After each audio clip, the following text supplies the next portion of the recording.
আমাদের একটি মাছ আছে, সেই মাছটির নাম রাজনৈতিক মাছ। অবাক হচ্ছেন রাজনৈতিক মাছ নাম শুনে? আমাদের ইলিশ দিনে দিনে একটা রাজনৈতিক চেহারা পেয়ে গেছে। আসসালামু আলাইকুম প্রিয় দর্শক, আমরা সরাসরি চলে যাব ভিডিও স্ক্রিনে। আজকের ভিডিওটা খুবই গুরুত্বপূর্ণ। যদি আমাদের চ্যানেলটি ভালো লাগে দয়া করে একটি সাবস্ক্রাইব করে আমাদের পাশেই থাকবেন। ভিডিও শেষে আমরা গুরুত্বপূর্ণ বিশ্লেষণ করব। চলুন সরাসরি ভিডিওতে। আমাদের একটি মাছ আছে, সেই মাছটির নাম রাজনৈতিক মাছ। অবাক হচ্ছেন রাজনৈতিক মাছ নাম শুনে? আমাদের ইলিশ দিনে দিনে একটা রাজনৈতিক চেহারা পেয়ে গেছে।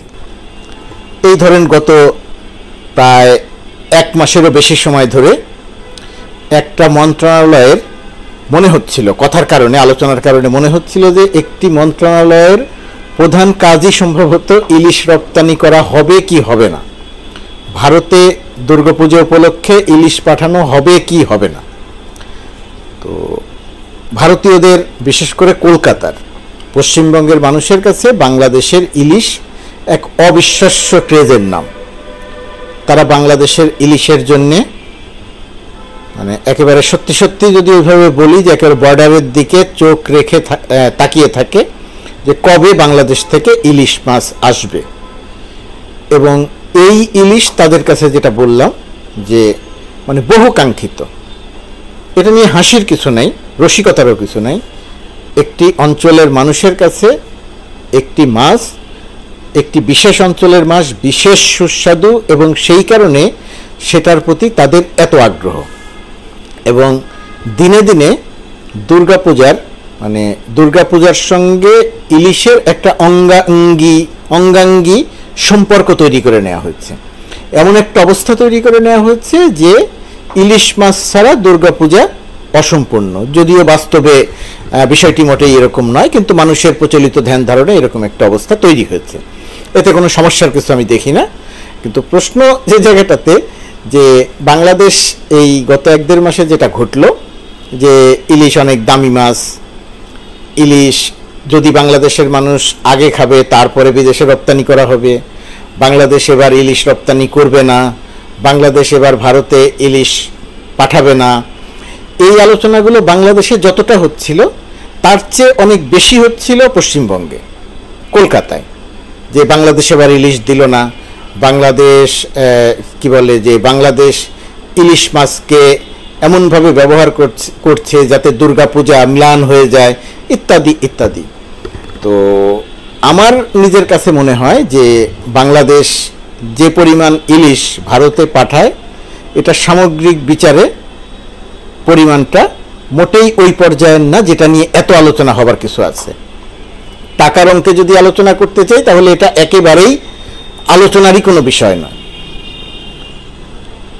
যে কারণে আলোচনা রাজনীতি হয়ে উঠেছে, ইলিশ মাছ রাজনৈতিক হয়ে উঠেছে, তার অন্যতম প্রধান কারণ দিনে দিনে বাংলাদেশে, এপার বাংলা, আমাদের এই বাংলায় অথবা পশ্চিমবঙ্গে, আমরা কেউ স্বীকার করি বা না করি, আমরা কেউ নানা রকমের রংচং মাখিয়ে যাই বলি না কেন, দিনে দিনে বাংলাদেশে ভারত বিরোধী মনোভাব একটা তীব্র আকার ধারণ করেছে। বিশেষ করে গত 15 বছরে আওয়ামী লীগের শাসনামলে ভারত বিরোধী মনোভাব যতটা বেড়েছে, বাংলাদেশে ভারত বিরোধী মনোভাব এমন বিরূপ মনোভাব বাংলাদেশের 53 বছরের ইতিহাসে কখনোই ছিল না। এটা শেখ হাসিনা সরকারের দুঃশাসন এবং নানাবিধ কথাবার্তার পরিপ্রেক্ষিতে এই অবস্থা এখানে তৈরি হয়েছে।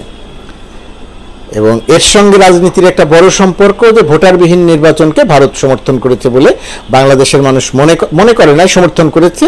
বাংলাদেশের মানুষের মনে বদ্ধমূল ধারণা হয়েছে যে ভোটারবিহীন নির্বাচনে জনগণের চাওয়ার বিপক্ষে ভারত শেখ হাসিনা সরকারকে টিকিয়ে রেখেছিল। আরও অনেক ব্যাখ্যা করা যায় বিষয়গুলোকে, সেই ব্যাখ্যার জায়গাতে যাচ্ছি না। তো সব কিছু মিলিয়ে ইলিশ মাছ, বাংলাদেশের কোনো সরকার যদি বলে যে ইলিশ মাছ ভারতে রপ্তানি করব না, তাহলে এখানে বাহবা পাওয়া যায়, এখানে প্রশংসা পাওয়া যায়, জনমত ইলিশ মাছ রপ্তানি করার বিপক্ষে। স্বাভাবিকভাবেই একটি সরকার চাইবে না যে জনমত যেটার বিপক্ষে সেটার পক্ষে অবস্থান নিয়ে কাজ করার। সেই কারণেই আমাদের যে বর্তমান সরকার, সেই সরকারের উপদেষ্টা সিদ্ধান্ত নিয়েছিলেন যে ইলিশ মাছ রপ্তানি করা হবে না। কিন্তু দুই পক্ষের বক্তব্য, তর্ক বিতর্ক, প্রত্যাশা, সোশ্যাল মিডিয়ার আলোচনা, তর্ক বিতর্কে এটা একটা রাজনৈতিক আকার ধারণ করেছিল এবং ইলিশ মাছ হয়ে উঠেছিল একটি রাজনৈতিক মাছ। এখনও সেটা রাজনৈতিক মাছই আছে। বাংলাদেশ যে একটি সিদ্ধান্ত নিয়েছে 3000 মেট্রিক টন ইলিশ মাছ ভারতে রপ্তানি করা হবে, এর বিপক্ষে বাংলাদেশে ব্যাপক জনমত আছে। কিন্তু আমি মনে করি বাংলাদেশ সরকার, বর্তমান ইন্টারিম সরকার অত্যন্ত সঠিক একটি সিদ্ধান্ত নিয়েছে যে বাংলাদেশ ভারতে দুর্গাপূজা উপলক্ষে 3000 মেট্রিক টন ইলিশ মাছ রপ্তানি করবে। এই 3000 মেট্রিক টন ইলিশ মাছ ভারতে রপ্তানি করার কারণে বাংলাদেশে ইলিশের দাম অনেক বেড়ে যাবে। মোটেই সত্য নয়, তা মোটেই সত্য নয়। আবার 3000 মেট্রিক টন ইলিশ যদি রপ্তানি না করতো তাহলে বাংলাদেশে দাম অনেক কমে যেত, বাংলাদেশের মানুষ অনেক কম দামে ইলিশ খেতে পারতো, এই কথাটিও সত্যি নয়। এর তেমন কোনো প্রভাব বাংলাদেশের বাজারে পড়বে না, দাম যেমন ছিল মোটামুটি তেমনই থাকবে। কিন্তু ভারতে রপ্তানি করার কারণে যেটা হয়েছে, যেহেতু একটি ধর্মীয় উৎসবের সঙ্গে এই ইলিশের একটা সম্পর্ক তৈরি হয়েছে, সে কারণে বাংলাদেশ সরকার যে একটু দেরিতে হলেও সিদ্ধান্তটি নিয়েছে যে ইলিশ মাছ ভারতে রপ্তানি করব, এটা খুবই সঠিক সিদ্ধান্ত, ইতিবাচক সিদ্ধান্ত। এবং এই অন্তর্বর্তীকালীন সরকার একেবারেই বুদ্ধিমত্তার সঙ্গে পূর্বের সিদ্ধান্ত থেকে ফিরে এসে ইলিশ মাছ রপ্তানির সিদ্ধান্ত নিয়েছে। রাজনৈতিক মাছ ইলিশ, সুস্বাদু মাছও ইলিশ। বাংলাদেশের মানুষের কাছে যেমন প্রিয়, তার চেয়ে বেশি প্রিয় সম্ভবত পশ্চিমবঙ্গের মানুষের কাছে।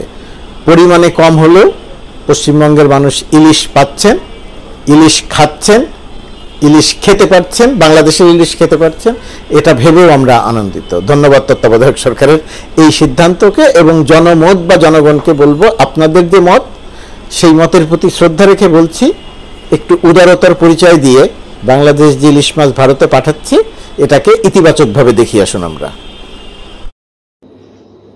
প্রিয় দর্শক, আপনাদের গুরুত্বপূর্ণ মতামত জানাতে পারেন আমাদের কমেন্ট বক্সে। প্রত্যেকে ভালো থাকবেন। আল্লাহ হাফেজ।